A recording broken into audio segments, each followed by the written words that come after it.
Mari kita bersama-sama memuji dan menyembah Tuhan, sebab Tuhan Allah yang layak dipuji dan disembah. Firman Tuhan berkata, orang yang duduk dalam lindungan yang maha tinggi dan bermalam dalam naungan yang maha kuasa akan berkata kepada Tuhan, tempat perlindunganku dan kubu pertahananku, Allahku yang kupercayai. Haleluya. Haleluya. Engkaulah Tuhanku yang kupercayai.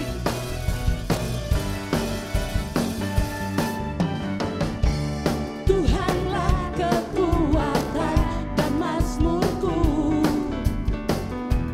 Dia gunung batu dan keselamatanku. Hanya padamu hatiku percaya, Kaulah menara dan kota perlindungan. Ku mau selalu bersyukur sebab cintamu padaku takkan pernah berubah. Hatiku percaya walau bumi bergoncang, gunung-gunung beranjak, namun kasih setiamu tak pergi dariku. Haleluya Tuhan.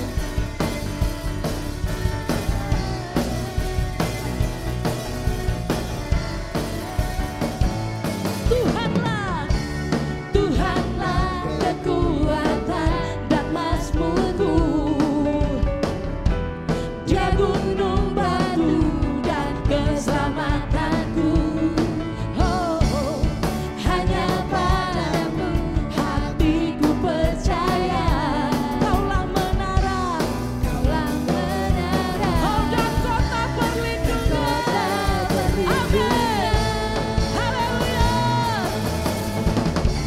Ku mau selalu bersyukur sebab cintamu padaku takkan pernah berubah. Hatiku percaya walau bumi bergoncang, gunung-gunung beranjak, namun kasih setiamu tak pergi dariku. Oh, oh.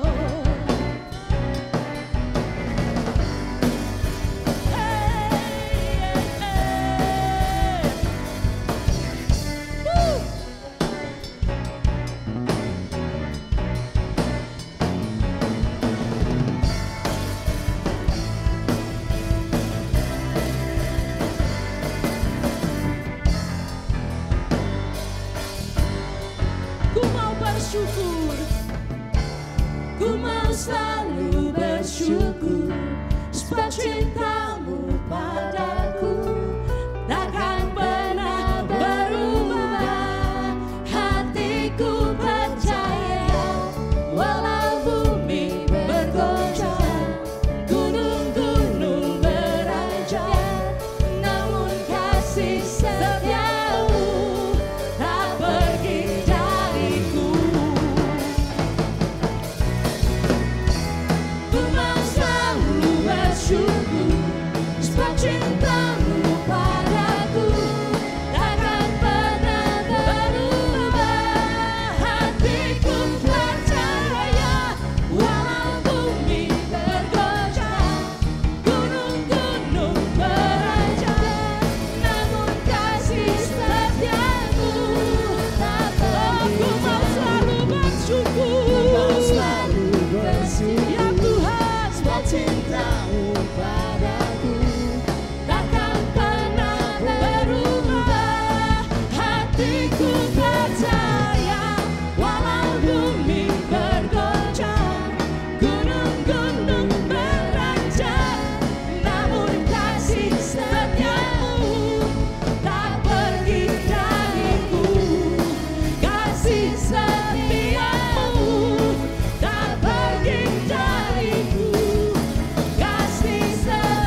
kebesaran-Mu dan tak terbanding kekuatan-Mu Tuhan, Kau megah bagiku. Segenap jiwa dan pengharapan lagu serahkan untuk rencana-Mu Tuhan, Kau Raja atasku. Oh, hanya Kau yang layak ditinggikan, Yesus. Ajaib Kau Tuhan, agung dan perkasa, Kau sumber kemenanganku, layak berkuasa, memerintah selamanya. Yesus Kaulah Raja mulia, ajaib Kau Tuhan, agung dan perkasa, Kau sumber kemenanganku, layak berkuasa, memerintah selamanya. Yesus Kaulah Raja mulia.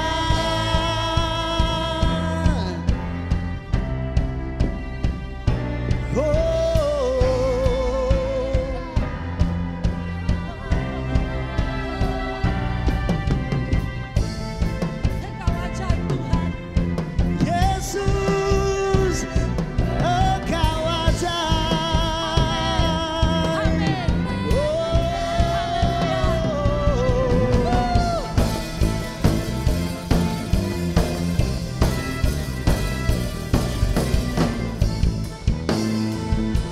Haleluya. Sama-sama kita katakan, ajaib Kau Tuhan, agung dan perkasa,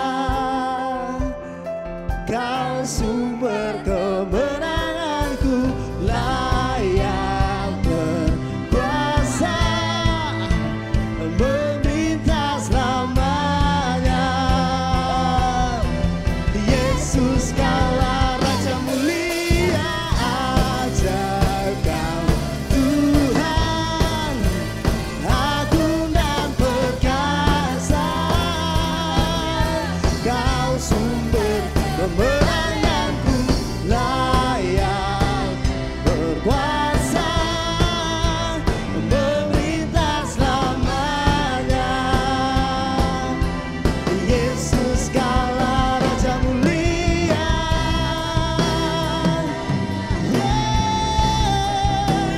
Raja mulia.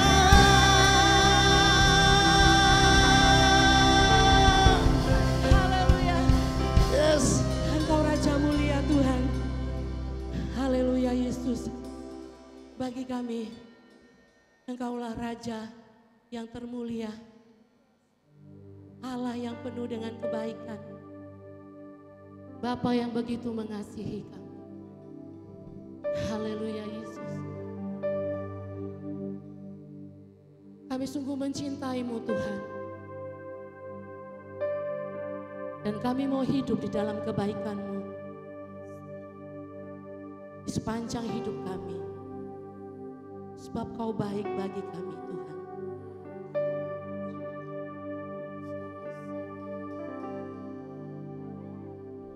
I love you Lord. Oh, your mercy never fails me. All my days I've been held in your hand. From the moment that I wake up until I lay my head, I will sing of the goodness of God. I love you, Lord. I love you, Lord. Oh, your mercy never fails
love your voice.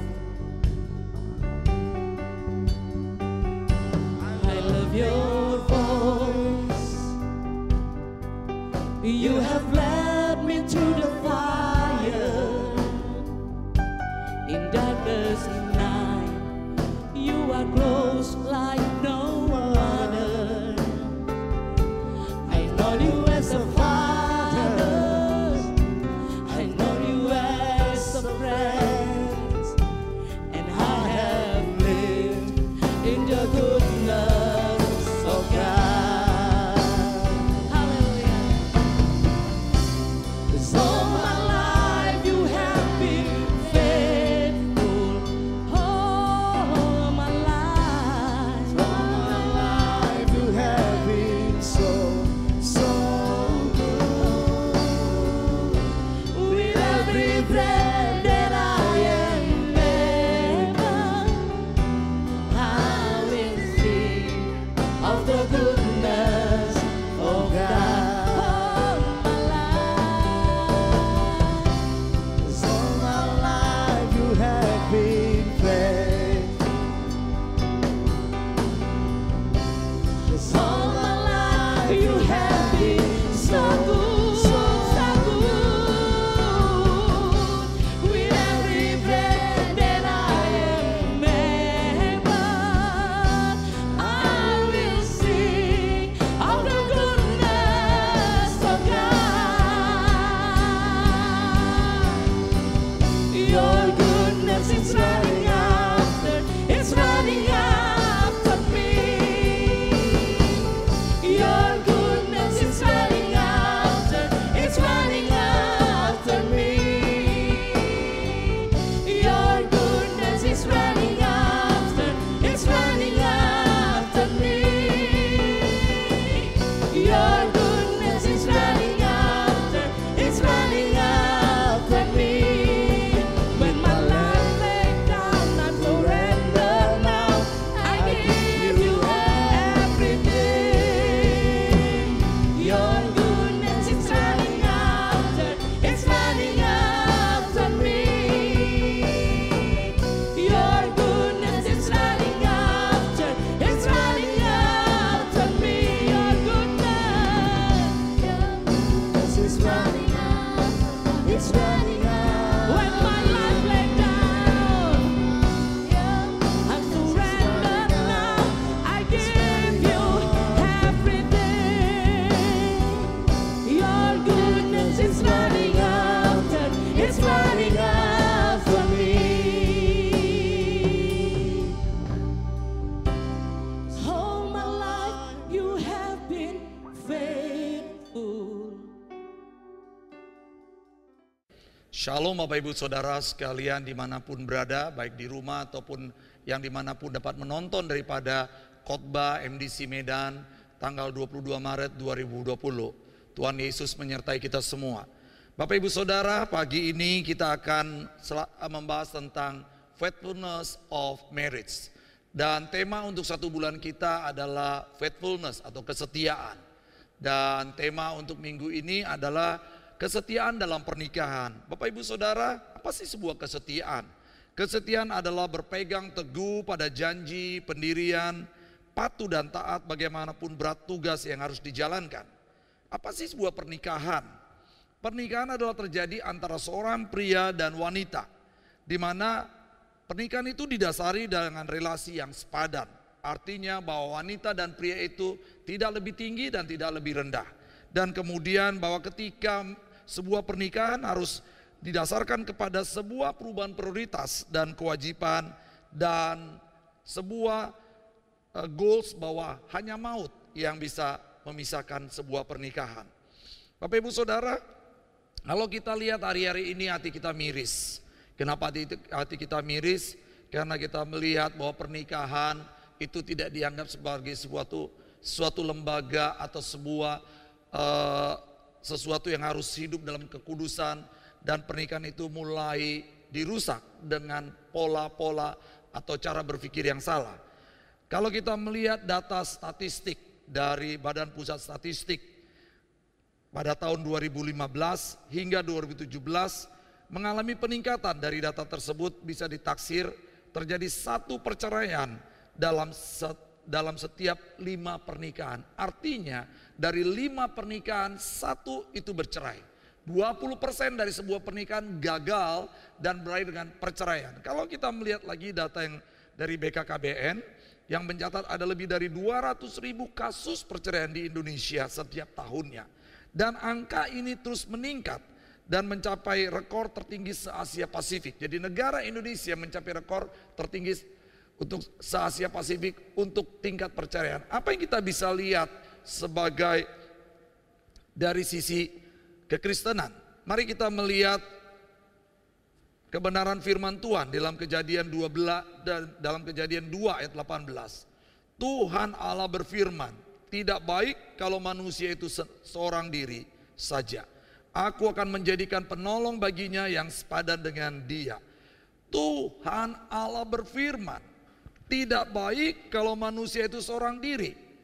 Allah melihat bahwa manusia itu tidak baik kalau dia seorang diri. Dan dia membutuhkan seorang penolong yang namanya wanita. Di sini kalau kita lihat bahwa pernikahan adalah inisiatif daripada Allah. Pernikahan adalah grand design daripada Allah. Kalau kita melihat bahwa Allah sendiri yang menginisiasi, Allah sendiri yang melakukan langkah-langkah inisiatif, memberi Hawa, memberi wanita dan mengambil daripada tulang rusuk Adam dan menjadikan dia seorang wanita yang namanya Hawa. Berarti kalau kita melihat di sini Allah punya rencana yang indah, Allah punya rencana yang baik, Allah punya rencana yang besar dari sebuah pernikahan. Tapi akhir-akhir ini pernikahan dirusak oleh cara pikir manusia. Akhir-akhir ini pernikahan dirusak dengan sikap-sikap manusia. Orang tidak menganggap pernikahan itu sesuatu yang harus dipertahankan. Pernikahan itu tidak dianggap sesuatu yang harus dijaga kekudusannya. Pernikahan itu tidak dianggap memberikan sebuah kebahagiaan. Pernikahan itu dianggap kadang-kadang berpikirnya sebagai sebuah bisnis. Nah, kalau kita lihat dari sini, maka kita melihat kenapa terjadi perceraian. Penyebab perceraian adalah ketika salah satu pasangan tidak menganggap bahwa pernikahan itu harus dengan sebuah komitmen. Menganggap bahwa ketika sumpah janji dilakukan di depan altar dengan jamuan kudus, itu dianggap sesuatu yang gampang, sesuatu yang dapat diingkari, sesuatu yang dapat dilanggar, sehingga dengan gampangnya ketika permasalahan terjadi, ketika persoalan banyak terjadi, mereka bilang oke, hari ini kita berhenti, hari ini kita bercerai. Hari-hari ini orang-orang yang tanpa komitmen dengan seenaknya mereka bilang dulu saya salah mengambil seseorang dan akhirnya menikah kembali dan kadang-kadang bercerai, dan ada kadang-kadang sampai 3 kali mereka melakukan perceraian. Nikah cerai. Nah, kalau kita lihat di sini bahwa komitmen ini tidak menjadi sesuatu yang penting bagi mereka. Yang kedua, bahwa ketika tidak ada kehangatan dan cinta dalam sebuah pernikahan atau dalam sebuah keluarga, maka pernikahan akan rawan terhadap perselingkuhan. Nah, ketika perselingkuhan mulai terjadi, maka tidak mustahil satu hari nanti perselingkuhan akan naik lagi dan akhirnya mulai deadlock dan mereka akhirnya bilang cerai. Yang ketiga adalah ketika keluarga atau pernikahan dibangun tanpa komunikasi. Kalau kita lihat di sini bahwa ketika keluarga atau pernikahan tidak dibangun komunikasi yang baik, maka akhirnya apa yang terjadi? Maka yang terjadi adalah komunikasi mulai tidak lagi intens dan komunikasi mulai tidak baik dan akhirnya berakhir dengan sebuah perceraian. Bapak Ibu Saudara, mari kita melihat mengapa Allah menjadikan atau mengapa Allah merencanakan. Kalau Allah yang merencanakan, maka Allah sendiri yang akan terus membimbing. Setiap orang-orang itu akan terus bisa mengakhiri sebuah pernikahan hanya dengan maut yang memisahkan. Kalau kita lihat sendiri bagaimana sifat-sifat Allah, karakter Allah. Allah adalah pribadi yang punya komitmen. Allah adalah yang pribadi yang memegang janji. Ketika Allah berjanji kepada seorang manusia, bagaimanapun kondisi manusia itu, maka Allah akan tetap menepati janjinya. Yang kedua adalah Allah adalah pribadi yang sumber daripada cinta kasih. Kasih Allah diwujudkan dengan Yesus mati di kayu salib. Yesus menembus setiap dosa umat manusia. Dia mengorbankan anaknya yang tunggal untuk mati di atas kayu salib. Untuk sebagai menebus dosa manusia. Itu adalah sumber cinta kasih yang sejati. Kita sebenarnya tidak layak, tapi dilayakkan oleh darahnya yang kudus. Yang ketiga adalah Allah adalah pribadi yang suka berkomunikasi. Makanya kenapa dia meminta kepada setiap anak-anak itu selalu berdoa. Apapun permasalahan kita hanya dia minta untuk kita terus berdoa. Kita berkomunikasi dengan dia. Nah, Allah sendiri merupakan pencerminan daripada tiga karakter ini. Dan ketiga karakter ini boleh diletakkan, boleh dibangun, boleh dibuat, boleh dilakukan di dalam sebuah pernikahan. Maka pernikahan itu akan berjalan dengan langgeng. Apa yang terjadi hari-hari ini? Bapak Ibu Saudara, hari-hari ini kita mengalami sebuah ketakutan. Hari-hari ini kita mengalami sebuah kondisi yang hanya Tuhan yang bisa menghentikannya. Yang hanya Tuhan yang bisa menolong untuk kita bisa melakukan atau untuk kita bisa membuat sesuatu yang atau menghentikan atau membuat kondisi hari-hari ini tidak mencekam lagi. Apa yang terjadi dengan adanya virus COVID-19.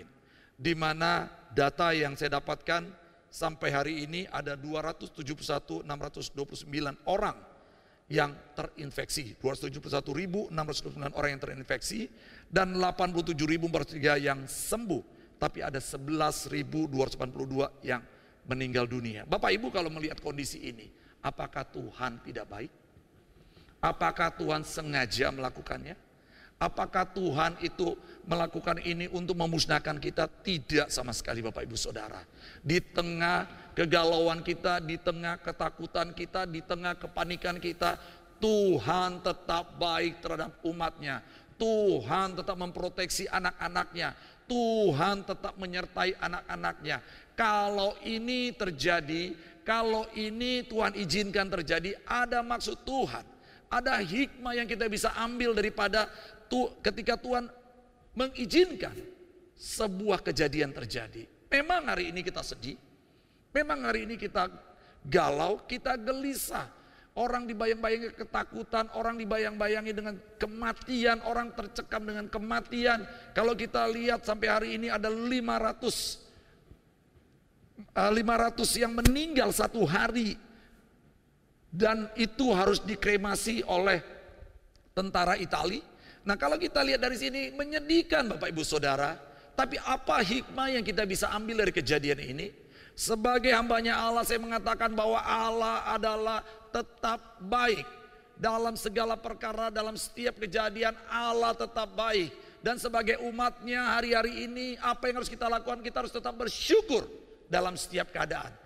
Karena Allah tetap baik. Apa yang kita bisa lihat hikmah dari sini? Pertama-tama kalau kita lihat hari-hari ini pemerintah Indonesia menghimbau setiap warga negara Indonesia dimanapun berada di seluruh wilayah Republik Indonesia, mengisyaratkan hari ini sekolah-sekolah mulai diliburkan, sekolah-sekolah dilakukan dari rumah, kampus-kampus dilakukan dari rumah, para pekerja dilakukan dari rumah. Apa artinya ini? Ketika mereka melakukan karantina pribadi 14 hari yang diminta oleh pemerintah Indonesia yang digunakan untuk memutus daripada wabah ini. Nah kalau kita melihat dari sini, apa hikmah yang kita bisa lihat Bapak Ibu Saudara? Yang kita bisa lihat 14 hari kalau kita berpikir, kalau kita tenang, kalau kita coba tanya dengan Tuhan, Tuhan kami mau lakukan apa dengan 14 hari ini? Yang pertama, Tuhan sedang merestorasi mesbah keluarga. Tuhan sedang merestorasi doa keluarga. Tuhan sedang merestorasi hubungan dalam keluarga. Percayalah ketika kita melihat ini dari kacamatanya Tuhan, pasti keluarga-keluarga itu akan semakin harmonis. Pasti keluarga-keluarga itu akan semakin bahagia. Pasti keluarga-keluarga itu akan semakin cinta akan Tuhan. Kenapa? Karena hari-hari ini Tuhan melakukan langkah intervensi. Karena manusia hari-hari ini semakin tidak menghormati Tuhan. Hari-hari ini manusia dengan kemaksiatannya, hari-hari ini manusia dengan cara-cara dia, mereka tidak menghormati Tuhan sampai Tuhan mengizinkan ini terjadi. Dan artinya apa? Tuhan mengintervensi bahwa Tuhan sedang melakukan perubahan daripada lembaga pernikahan atau lembaga keluarga. Jadi kalau kita lihat di sini, kalau kita bisa melihat bahwa apa yang terjadi dengan COVID-19, bahwa klub malam, bar, hiburan malam, kasino, tempat prostitusi bukan hanya akan tutup, tapi mereka akan bangkrut. Artinya apa untuk orang-orang yang pernah jatuh, orang-orang yang pernah mengalami kemaksiatan? Biarlah ketika dia mengenal, ketika dia kembali kepada keluarganya, dia mulai bertobat. Ketika dia mulai bertobat, dia mulai datang kepada Tuhan. Dan tidak mustahil bahwa Tuhan akan merestorasi daripada rumah tangga yang sudah hancur. Rumah tangga yang sudah mulai retak. Rumah tangga yang sudah mulai hingar-bingar. Rumah tangga yang sudah mulai kacau balau. Tuhan masih sanggup untuk merestorasinya. Dan ini adalah saat momen di mana Tuhan sedang melakukannya. Sedang membuat keluarga kembali bersatu. Ayah, seorang suami akan memperhatikan istrinya. Istri akan memperhatikan suami dan anak-anaknya. Mereka akan dibangun dengan sebuah komunikasi yang baik. Mereka membangun cintakan Tuhan dengan baik. Dan percayalah, Tuhan akan membuat setiap lembaga pernikahan akan semakin baik. Dan keluarga-keluarga pun akan semakin baik. Saya akan konklusikan dan saya akan akhiri ibadah khotbah saya pagi hari ini demikian. Keluarga atau pernikahan harus dibangun atas dasar komitmen. Yang kedua, cinta kasih dan komunikasi yang sehat. Mari kita melihat peristiwa pandemik virus COVID-19 untuk memperbaiki hubungan keluarga. Suami dengan istri, istri dengan anak-anak, suami dengan anak-anak, untuk menjadi seperti apa yang Tuhan mau. Dan tetap semangat, tetap bersyukur, berdoa, dan yakinlah di dalam segala perkara Tuhan tetap baik dan Tuhan Yesus memberkati kita semua. Mari kita berdoa. Bapak, kami bersyukur untuk setiap keadaan Tuhan. Kami bersyukur kalau hari-hari ini kami ada di situasi seperti ini Tuhan. Kami percaya bahwa Engkau adalah Allah yang hebat. Bahwa Engkau adalah Allah yang luar biasa. Kalau Engkau izinkan ini terjadi Tuhan, kami percaya bahwa Engkau tetap baik. Engkau tetap menyertai setiap anak-anakmu, setiap umatmu yang takut akan Engkau. Kami percaya Tuhan bahwa Allah tetap menyertai Indonesia. Bahwa Indonesia dalam genggaman-Mu Tuhan. Tuhan, kami menyerahkan Bapak Presiden Republik Indonesia Bapak Jokowi Tuhan. Berikan hikmat bijaksana yang daripada-Mu Tuhan. Biar Engkau yang menyertai dia, biar Engkau yang menolong dengan semua gugus tugasnya Tuhan. Dari mulai yang pusat sampai ke daerah Tuhan. Mereka boleh bersinergi, mereka boleh bersatu Tuhan. Untuk melakukan langkah-langkah yang baik, langkah-langkah yang tepat Tuhan. Sehingga korban tidak semakin banyak lagi Tuhan. Kami percaya Tuhan bahwa setiap sesuatu yang terjadi, Tuhan sedang merestorasi keluarga-keluarga.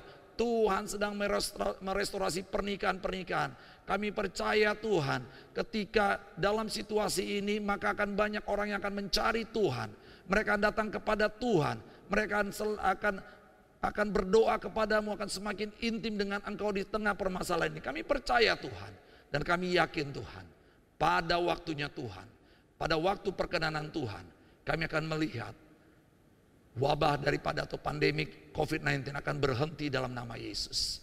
Akan berhenti dalam nama Yesus. Terima kasih Bapa, terima kasih Tuhan. Segala pujian, hormat dan kemuliaan hanya kami berikan kepadamu saja Tuhan. Di dalam satu nama Tuhan Allah Yesus Kristus, kami sudah berdoa dan mengucap syukur. Amin.